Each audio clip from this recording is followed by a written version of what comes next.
sumaping babarisan onang gono gawe gelar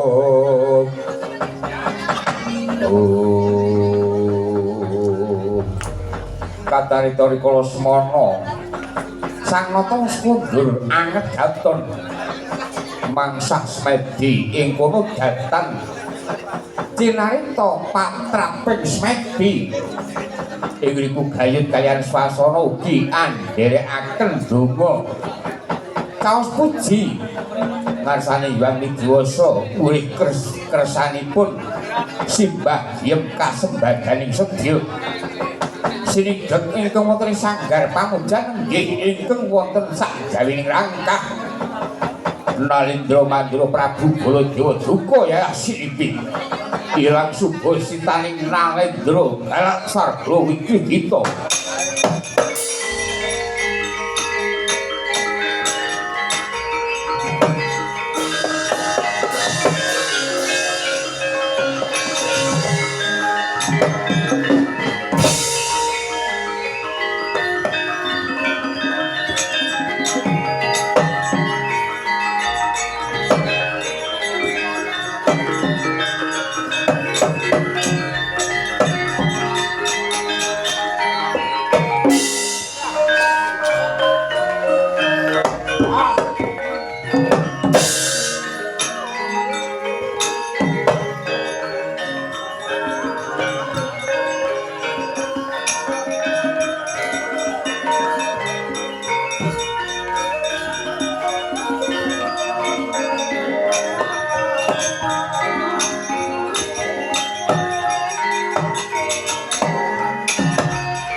Baladewa srudeduka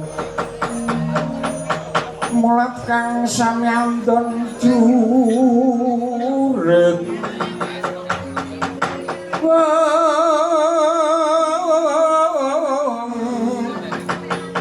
sugal wusira patut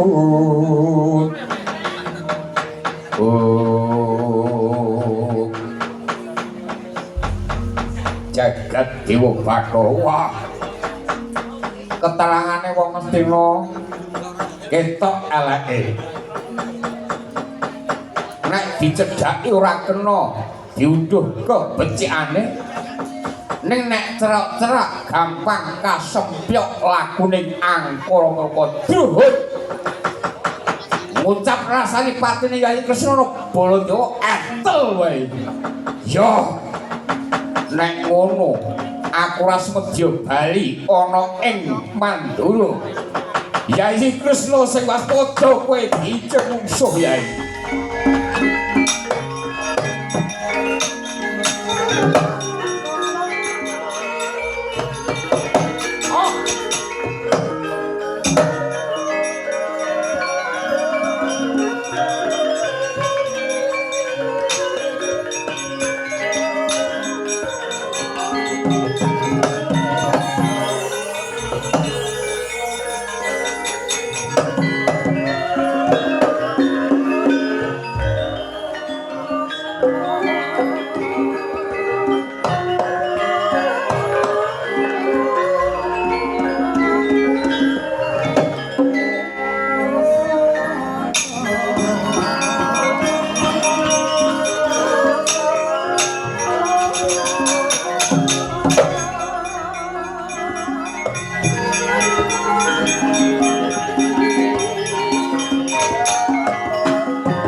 iku sak nyatane bocah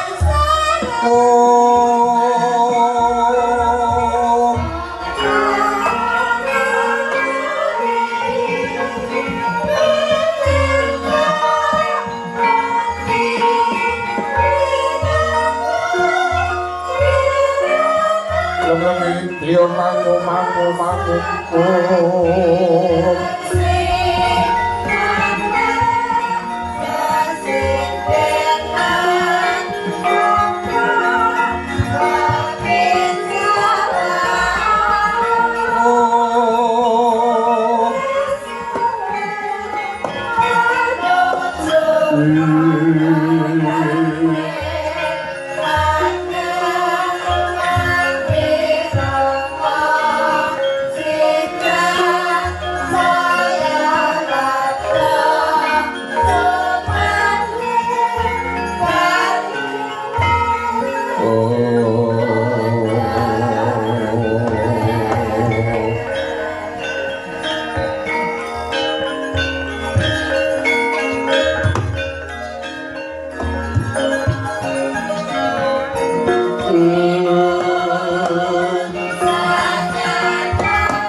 tegesipun perangan carita ingkang kaping kalih menggeraken negari Ngastina ngajengaken wonten ing tapel watesing utawi wonten ing wana Tegasara rikala semana para putra Pandhawa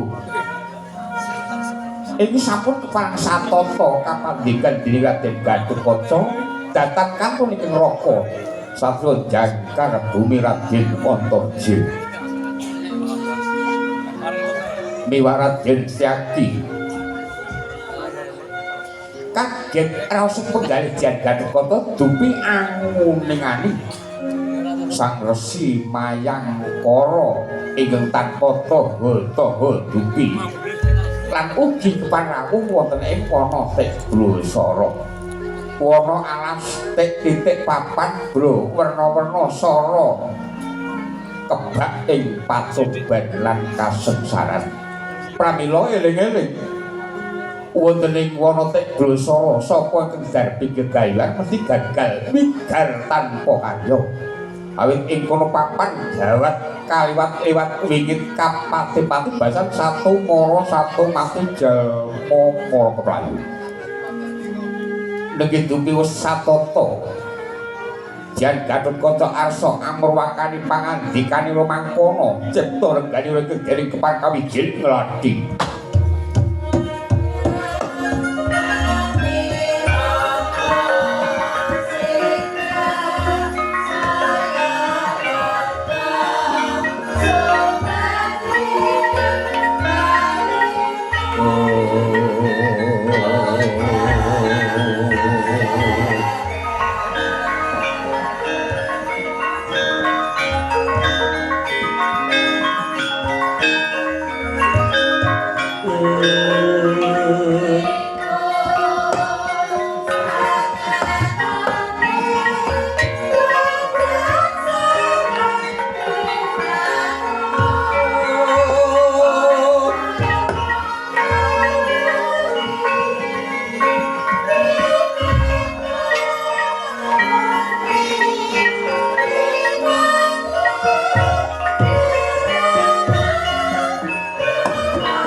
irem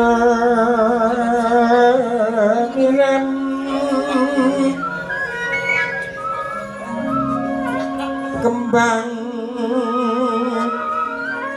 popang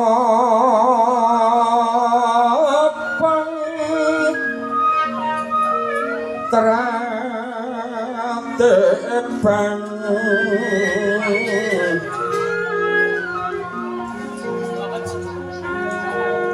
rayungan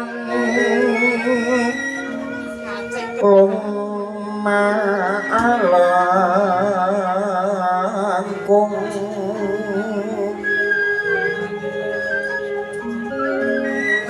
umalong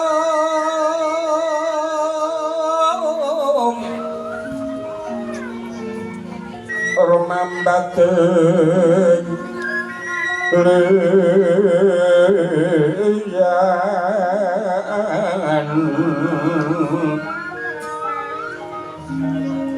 wes semungkang mawon rara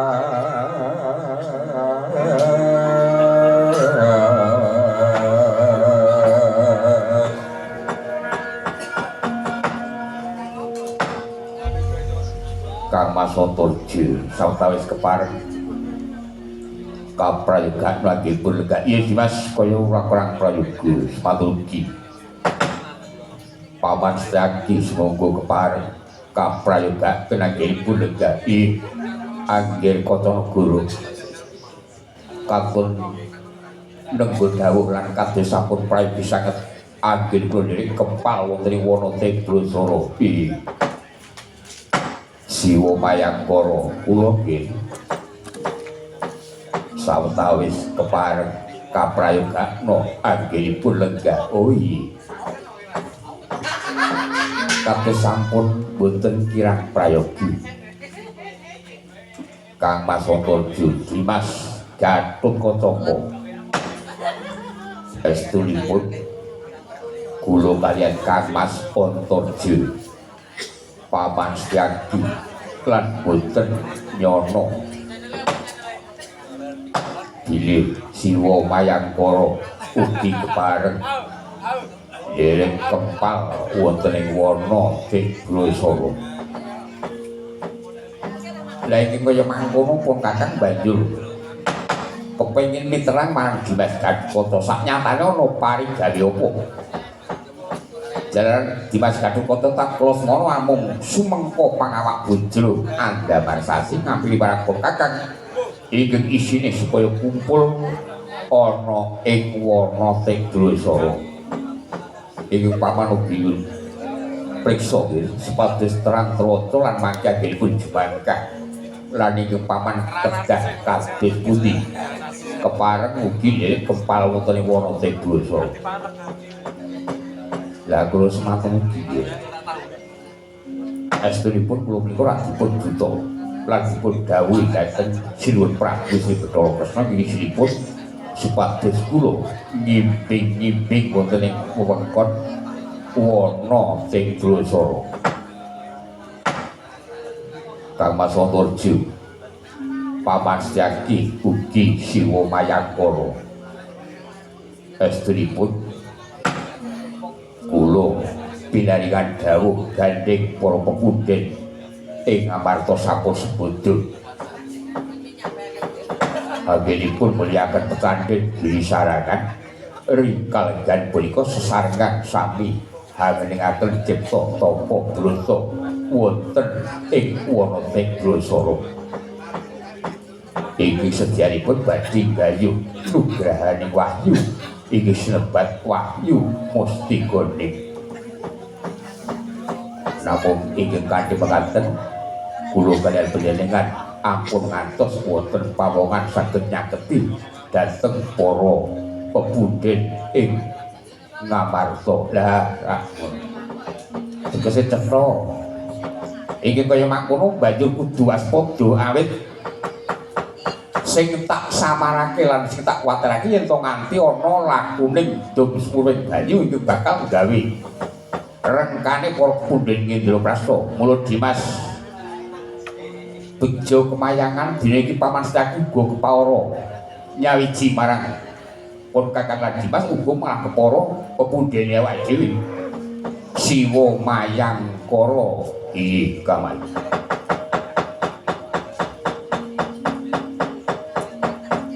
mesat mingis kordanira Sena putra sesumbar manang dari Geter ngakoso gumuntur swara lir gelap sasra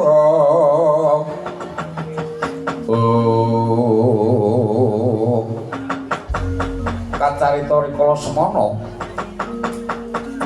Raden Gathotkaca, Raden Antarja, Raden Setyaki miwah Resi Mayangkara sami ginem raras bawa rasa. Keparang ngawuningan iku mlebeting bandera datan sisip. Kalamunta punika genderaning prajurit saking nagari Ngastina. Usara Raden Gathotkaca caos sasmita dhateng para ingkang lenggah wonten ing Wanatik Brasara Sigra mabat lampahipun.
Katri gumulung mangrempak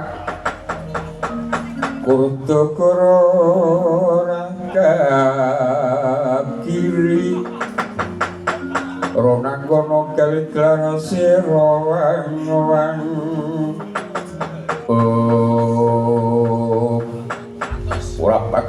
pamit. Jaki iki yo dasar nyoto kowe karta marma yo. Ora wigati apa kok dadi ngirit wadya bulut apa ning wana sing blosoro. Aku butuh takon. Apa kepranyata para Pandhawa tapa brata ning alas iki? Ora tedhing aling-aling kepranyata lah. Yen kaya mangkono tegese ora luput sabdane Koko Prabu Duryudana. Awit tapaning para Pandhawa dadi kawananmu kalamunta anggone padha prihatin ana ing wana Tegrasara. Kuwi dadekake dahuru utawa pagebluk tumrap negara Ngastina. Mula kang saka kuwi aku pinaringan dawuh saka Koko Prabu Duryudana sing isine para Pandhawa anggone mbangunake tapa kudu bubar. Kudu leren ninggalake wana Tegrasara ing tujuane mung bakal ningsarake marang kawula ing Ngastina. Kula joglawanan aja guneman sak penahmu. Para Pandhawa kuwi sapa padha prihatin kuwi gayo kautaman mulih rukuning bebrayan agung. Mula baju bajur mung sak kepenake anggone bakal tumandang lan ngucap ora peduli. Sing baku aku Lilanana tak ketemu karo kadang-kadangku Pandhawa supaya leren ambali tapa ora iso. Lho. Yen ora iso apa kira aku kudu gunakake kekuatan umpamamu sakarepmu kowe ora dalan. Ngemping loro gigi pati kementhus kae dluhun. Ora ilang saka ngarep aku yen to pancen kowe bakal jajal karto mau tebak ya kamu rontok igamu beno bisi sila.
Ay,